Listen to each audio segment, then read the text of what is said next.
তুমি সারা বছর ছেঁড়া কাঁথায় শুয়ে কাটিয়ে দাও, কিন্তু আত্মীয় যদি তোমার বাড়িতে আসে তুমি তাকে ছেঁড়া কাঁথায় শুতে দেবে?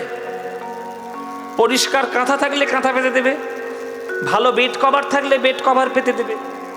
তাহলে আত্মীয় এসছে বলে বিছানার চাদরটা পরিবর্তন করলে জগতের সব থেকে বড় আত্মীয় কৃষ্ণ তোমার হৃদয়ে এসে বসবে, ওই কৃষ্ণের জন্য তো হৃদয়ে ঘরটা পরিষ্কার করলে না।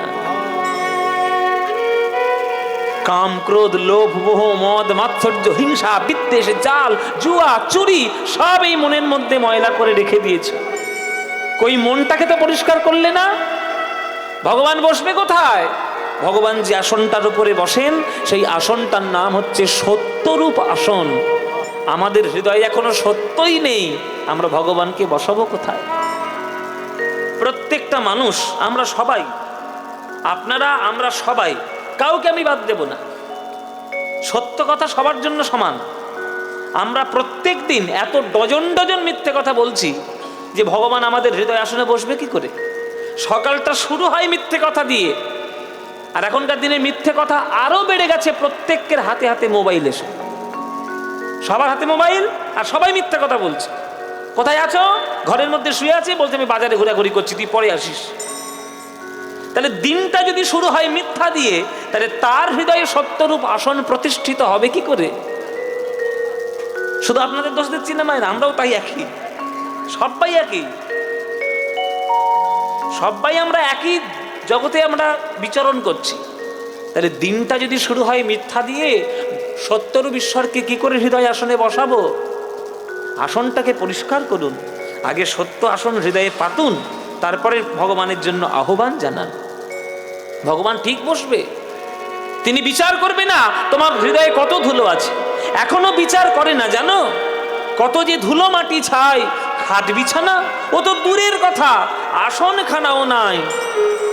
তবু করেনি অভিমান, দুঃখী দেখে ওর ঝরে দু নয়ন, এমনি কোমল প্রাণ, এমনি দয়াল প্রাণ, ওরে তুই কর নিবেদন, প্রাণের বেদন, প্রাণ বিলায়ে পায়ে ধরে, দেখ দেখি মন নয়ন মুদে, ভালো করে আলো করে বসে আছে রে তোর ভাঙা ঘরে, দেখ দেখি মন নয়ন মুদে,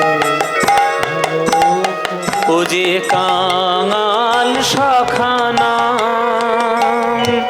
কাঙাল বেশে দেয় দেখা আর পুরায় মনস্কাম, ওরে ওর কাঙাল সখানা, কাঙাল বেশে দেয় দেখা আর পুরায় মনস্কাম। ও মায়েরা, মনে করো তোমার আত্মীয় তোমার বাড়িতে এসছে, আত্মীয় তোমার বাড়িতে এসছে, আত্মীয়কে একটা বসার আসন দিয়েছে। নিজের বৃদ্ধ বাবা সেখানে দাঁড়িয়ে রয়েছে, বাবাকে একটা আসন দিলে না, তখন কি বাবা কি মনে মনে ভাববে? যে আমার ছেলে সমাদর বোঝে না, সমাদর, সম আদর, সমাদর বোঝে না। আত্মীয় সামনে নিজের বাবাকেও যে একটা আসন দিতে হয় এটাই বুঝতে পারছে না।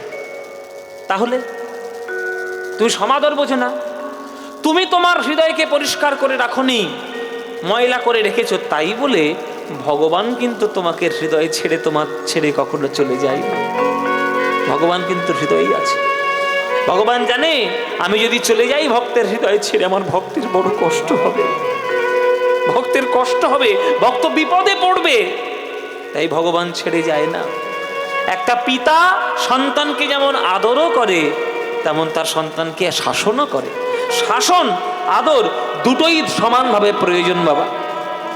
যদি শুধুমাত্র আদর দিয়ে দেন, সে শাসনের মর্ম বুঝবে না, আদরে আদরে বাঁদর হয়ে উঠবে। আপনাদের সন্তানগুলোকে প্রচণ্ড ভালোবাসুন, কিন্তু প্রচণ্ড শাসনও করুন।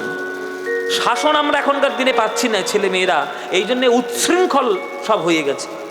এখনকার ছেলে মেয়েদের যা অবস্থা, আমি চারিদিকে দেখতেই যা, মানে যেভাবে তাদের জীবনযাপন, বন্ধু বান্ধবদের সঙ্গে 5টা বন্ধু বান্ধব বেরোলে তারা যে ধরনের আলোচনা, যে ধরনের তাদের ইয়ার্কি ফাজলাম অশ্লীলতা, তাদের যেভাবে, বাবা মা শাসন পায়নি, শাসন পায়নি বাবা মা।